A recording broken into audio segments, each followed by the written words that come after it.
একদম অল্প সময়ে অল্প উপকরণে যদি কোনো রেসিপি বানাতে ইচ্ছে করে একবার এই রেসিপিটা বানিয়ে দেখুন। আর যদি হঠাৎ করে মিষ্টি খেতে ইচ্ছে করে, এরকম যদি একটা রেসিপি বানানো থাকে বিশ্বাস করুন আর কিছু দরকারই পড়বে না। বানিয়ে মাস জুড়ে সংরক্ষণও করতে পারবেন, রেখে রেখে দারুণ খাওয়া যায়। যত রাখবেন তত দেখবেন টেস্ট বাড়বে। এত অল্প উপকরণে বানিয়ে নেওয়া যায়, না দেখলে হয়তো বিশ্বাস করতে পারবেন না। নমস্কার বন্ধুরা, নতুন একটা পর্ব দেখার জন্য আপনাদের সকলকে স্বাগত জানাই। আজকে সামান্য একটু ময়দা আর একটু চিনি দিয়ে একদম মুখে লেগে থাকার মতন একটা মিষ্টি বানিয়ে দেখাবো। হঠাৎ করে একটু মিষ্টি কিছু খেতে ইচ্ছে করলে ঝটপট বানিয়ে রেখে দিতে পারেন, রেখে রেখেও খাওয়া যায়। চলুন, আশা করছি আজকের রেসিপি অনেক ভালো লাগবে। এদিকে একটা পাত্র নিয়ে নিচ্ছি 150 গ্রামের মতন ময়দা। সামান্য একটু নিয়েছি লবণ, বেকিং পাউডার নিয়েছি হাফ চা চামচ। ময়দার সাথে লবণ আর বেকিং পাউডারটা একটু ভালো করে প্রথমে মিশিয়ে নেব।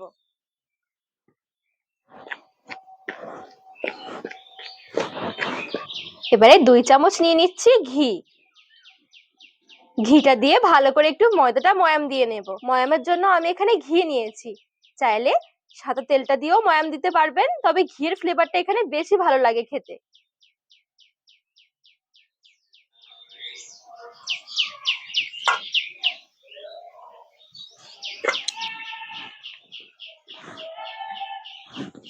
ভালো করে এখানে ময়াম দেওয়া হয়ে গেছে, দেখবেন চাপ দিলে এরকম জড়ো হয়ে যাবে।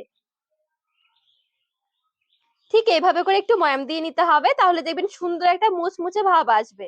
অল্প অল্প উষ্ণ গরম জল দিয়ে এবার একটু মেখে নেব।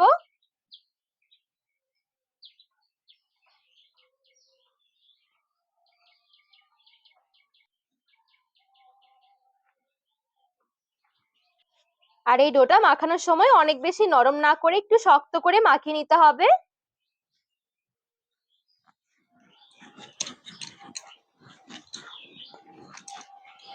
সুন্দরভাবে এখানে ডোটা আমি মেখে নিয়েছি। একটু ঢাকা দিয়ে রাখবো মোটামুটি 10 মিনিটের জন্য, একটু সেট হয়ে যাবে ডোটা। তো ঢাকা দিয়ে আমি 10 মিনিট মতন ঢেকে রেখে দিয়েছি।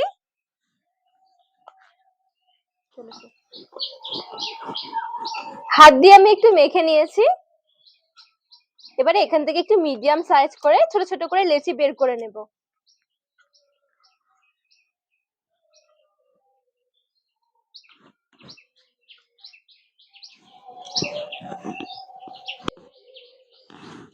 এই দেখুন কয়েক ভাগে ভাগ করে নিয়েছি। এবার এখান থেকে আমি একটা লেচি নিয়ে নিচ্ছি। 2 হাতের মধ্যে নিয়ে প্রথমে আমি এভাবে করে একটুখানি রোল করে নিচ্ছি।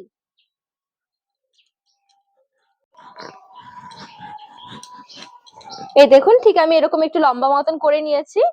এবার এখান থেকে অল্প অল্প করে নিয়ে নিচ্ছি, একটু ছোট ছোট করে তৈরি করব। এই দেখুন ঠিক এরকম।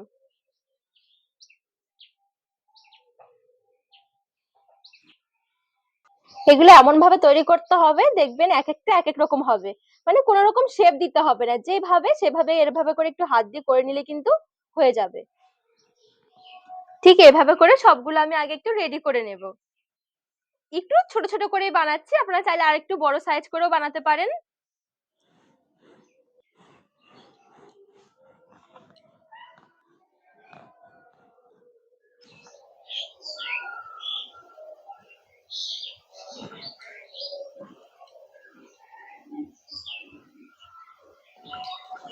তো এই দেখুন এখানে আমি সবগুলো সুন্দরভাবে তৈরি করে নিয়েছি। এবারে কড়াইয়ে অল্প একটু তেল নিয়ে নিচ্ছি। এবারে তেলটা একটু চেক করে নিতে হবে, একদম উষ্ণ গরম হবে। এবারে তেলে ছেড়ে দিচ্ছি।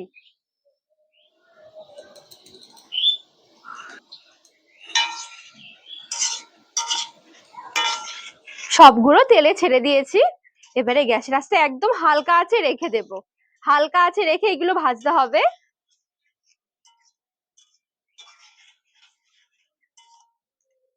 আর এখানে ভাজতে মোটামুটি 15 মিনিটের মতন সময় লাগবে।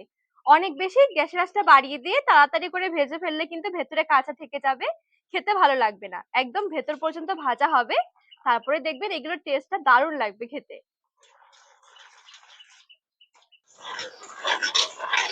এখানে দেখুন ভাজতে ভাজতে সুন্দর একটা কালার এসে গেছে। এই দেখুন, এর থেকে বেশি আর লালচে করে ভাজবো না, তেল থেকে উঠিয়ে নিচ্ছি।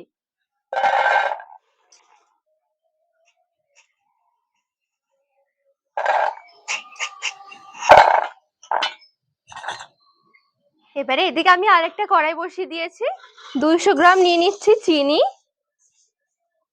চিনিটা একটু মেপে নেবেন, তাহলে জলটা দিতে সুবিধা হবে। যতটা চিনি ঠিক ততটাই দিয়ে দিচ্ছি জল। কয়েকটা এলাচ ফাটিয়ে দিয়ে দিলাম। চিনিটা গলে যাওয়া পর্যন্ত অপেক্ষা করব। তো এই দেখুন এখানে সুন্দরভাবে চিনি গলে গেছে। এবারে ভেজে রাখা মিষ্টিগুলো রসে ছেড়ে দিচ্ছি। একটু ভালো করে নেড়ে ছেড়ে মিশিয়ে নেব। আর এই পর্যায়ে গ্যাসের আঁচটা একদম হালকা রেখে দিতে হবে। হালকা রেখে মিষ্টিগুলো এই রসের মধ্যে একটু রান্না করে নেব। আর কয়েক ড্রপ আমি একটু কেওড়ার জল দিয়ে দিচ্ছি, এতে করে ফ্লেভারটা সুন্দর আসবে।